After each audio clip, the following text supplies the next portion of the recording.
আপনার মোবাইলে গুরুত্বপূর্ণ তথ্য যেমন ইমেল আইডি, পাসওয়ার্ড ও ব্যাংকের তথ্য যেমন ডেবিট কার্ড, ক্রেডিট কার্ড এগুলো কোথায় হ্যাক হয়েছে বা কোথায় লিক হয়েছে, এগুলো কি জানা সম্ভব? হ্যাঁ, এগুলো জানা সম্ভব। क्या बात कर रहे हैं? এইসব তথ্যগুলো সাধারণত ডার্ক ওয়েব বা ডিপ ওয়েবে লিক হয়ে থাকে এবং এগুলো সম্পূর্ণ ফ্রিতে জানা যায়। এই সব তথ্যগুলো জানার জন্য তোমাদেরকে মোবাইলে বা কম্পিউটারে গুগল ক্রোম ওপেন করতে হবে। তারপর এখানে সার্চ করতে হবে ডার্ক ওয়েব রিপোর্ট।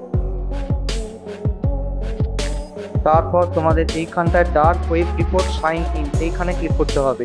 তোমাদের যদি গুগল অ্যাকাউন্ট লগ ইন করা থাকে তাহলে সরাসরি রিপোর্ট চলে আসবে।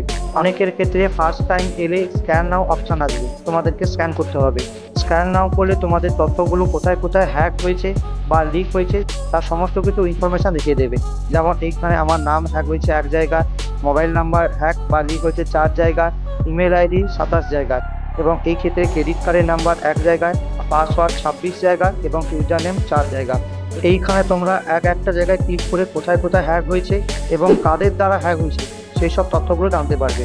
অথবা তোমরা যদি এইখানটায় ভিউ অল রেজাল্টে আসো সেক্ষেত্রে সমস্ত রেজাল্টগুলো এক জায়গায় দেখতে পাবে। যেমন 8ই জুন আমার হ্যাক হয়েছিল ইমেল আইডি, পাসওয়ার্ড। এর আগে 14ই March mobile number, email ID, password, user name hack হয়ে গেছিল। এবং এর যদি নিচে আসো আরও ইনফরমেশনগুলো দেখাবে। যেমন এইখানে আমার নাম, ইমেল আইডি, ক্রেডিট কার্ডের নাম্বার, পাসওয়ার্ড এগুলো হ্যাক হয়েছিল। তো আশা করি কোথায় তোমাদের তথ্যগুলো হ্যাক হয়েছে, কী করে দেখতে হয় ওই ভিডিওটা বুঝতে পেরেছো।